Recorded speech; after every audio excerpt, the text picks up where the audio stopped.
La broderie de fixation de ce bloc est maintenant presque achevée. J'ai commencé par broder le tour des feuilles vert moyen en utilisant un brin de moulinet vert 3051 et un brin de moulinet vert 319, donc un brin de chaque, et j'ai fait le point de tige en S et en Z. Ici j'ai utilisé le mélange de points, point arrière et point devant pour faire la nervure centrale. Pour la petite branche, j'ai utilisé le perlé 5 coloris 869. J'ai également fait un brin de tige dans ce sens-là. Ensuite, j'ai brodé le delphinium. Donc, pareil, j'ai commencé par ce côté-ci. J'ai fait les petites griffes tout autour avec un brin en double de moulinet coloris 552.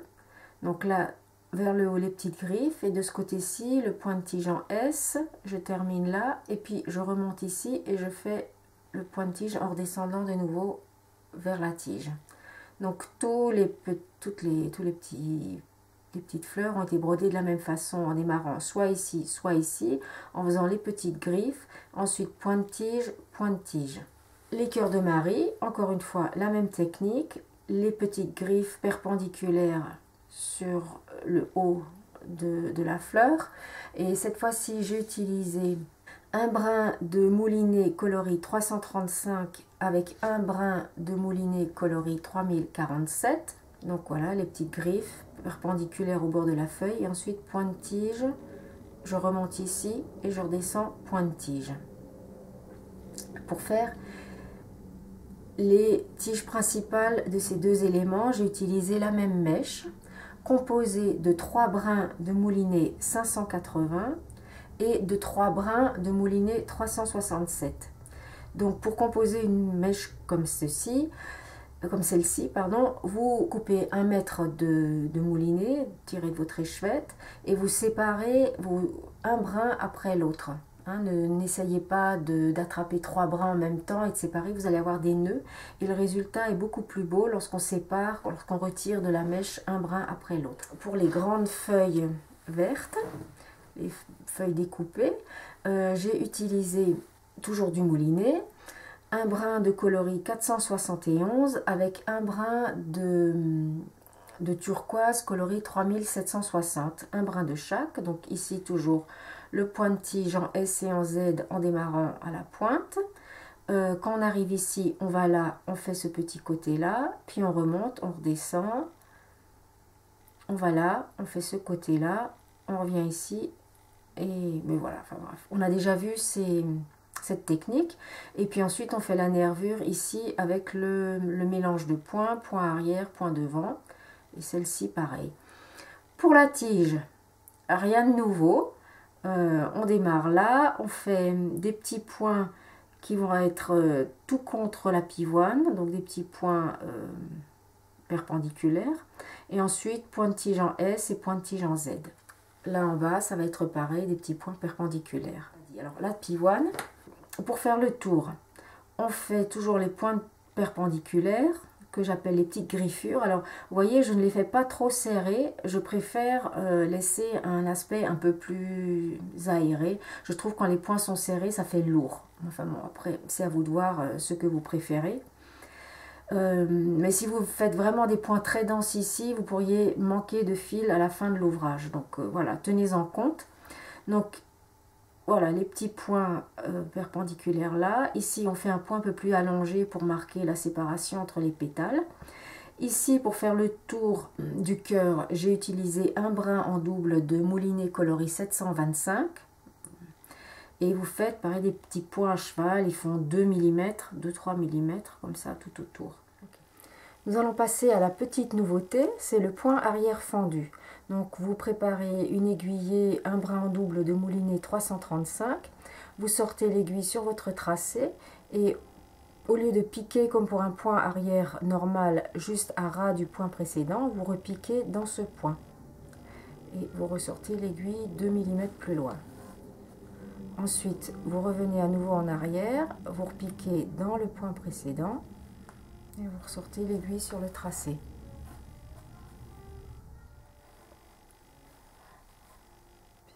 toujours dans le point précédent. Et on avance sur le tracé. Là, je marque un peu le creux du pétale. C'est un petit point facile et rapide qui permet de donner une ligne plus douce à la broderie que si on utilisait le point arrière normal, et plus facile à exécuter que le point de tige. Donc c'est pour ça que je l'utilise pour ces lignes courbes.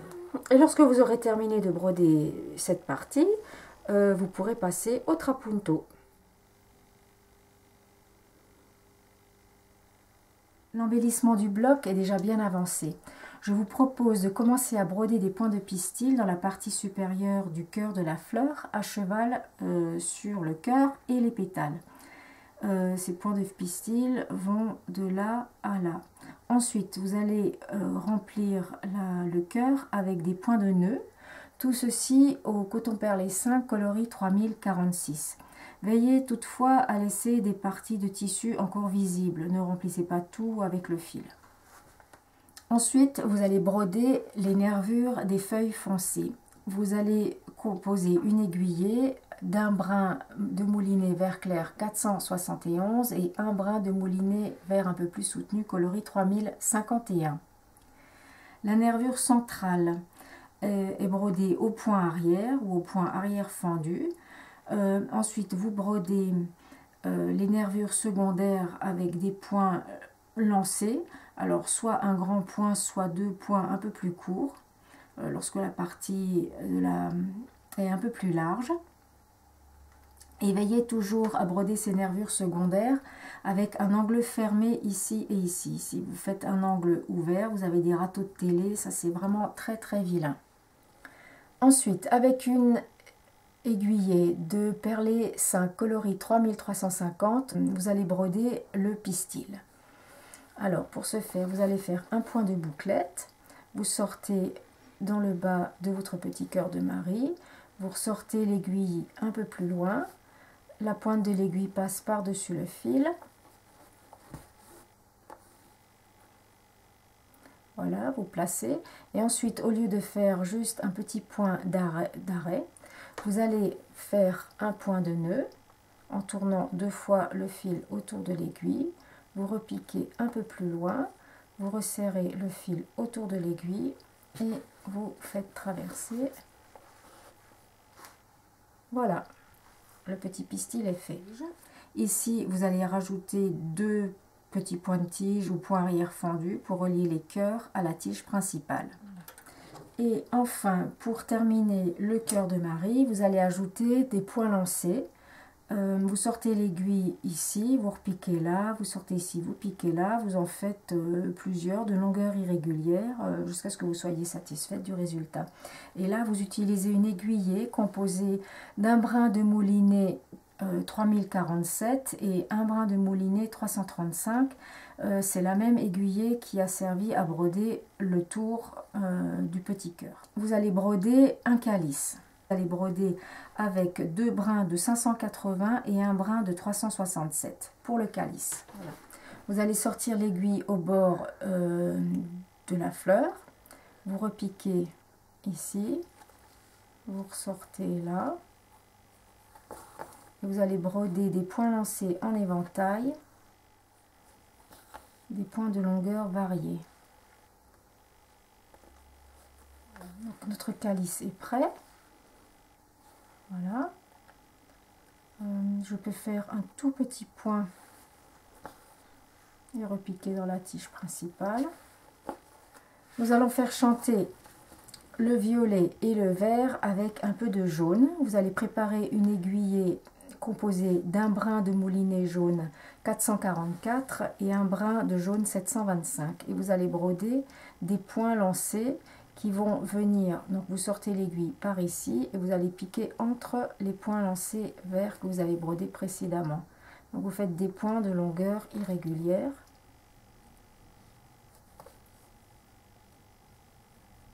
Comme ceci. Et vous faites 2 voire 3 passages. C'est plus facile. Donc je les brode en éventail, je pars de gauche à droite et puis je reviens de droite à gauche. Voilà, des longueurs irrégulières. en venant bien repiquer dans et entre les fils verts. Alors, vous allez préparer une aiguillée de moulinet 892, un brin en double, et avec cet aiguillé vous allez broder des points perpendiculaires qui ourlent le bord des pétales. Alors vous sortez l'aiguille bien au bord et vous allez entre les points précédents qui servaient à fixer le tissu, et vous faites des points de longueur irrégulière, des courts, des longs. Ces points ne sont pas très serrés, hein. Il ne s'agit pas d'un point de passé plat. Vous les brodez plus ou moins longs et vous ne les faites pas trop denses. Vous pouvez accentuer un peu le creux du pétale. Voilà. Et vous allez faire la même chose au bord de ces pétales, au bord des pétales intérieurs. Je n'ai pas emprisonné la ligne qui servait à délimiter les zones de bourrage. Bon, éventuellement, vous pourriez sortir l'aiguille de ce côté et passer par-dessus. J'ai préféré laisser ce coloris apparent. Donc, comme expliqué précédemment, des points de longueur irrégulière et pas trop serrés.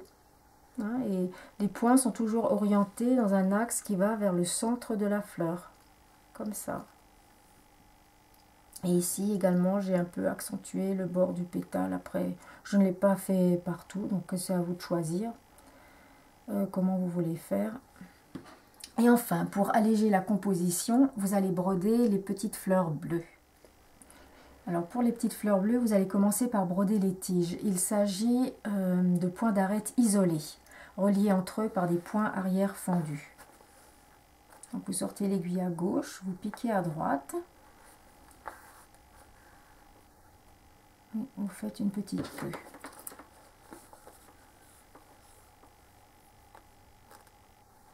Venez par là, à gauche, vous piquez à droite.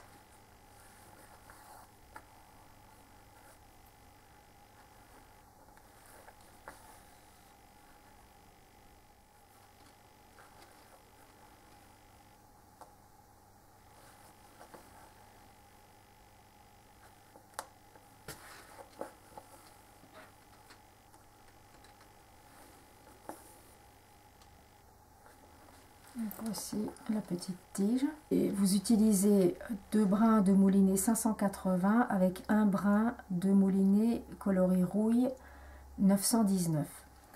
Ensuite, vous prenez le perlé 5 bleu coloris 4240 et vous brodez des points de nœud disposés en carré. Donc, vous tournez 2 fois le fil autour de l'aiguille. Vous resserrez, vous ressortez juste à côté.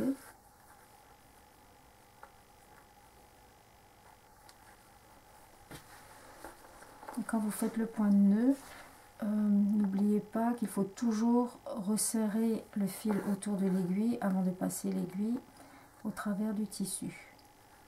Sinon, ça ne fonctionne pas. Vous tournez 2 fois.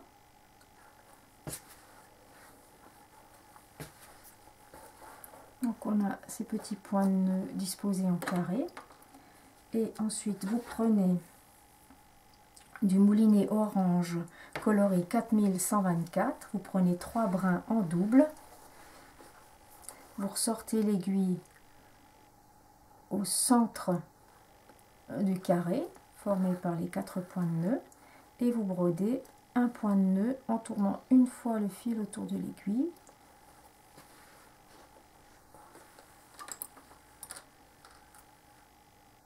Voilà, la petite fleur est faite. Et lorsque vous aurez brodé toutes les petites fleurs bleues, le bloc sera terminé.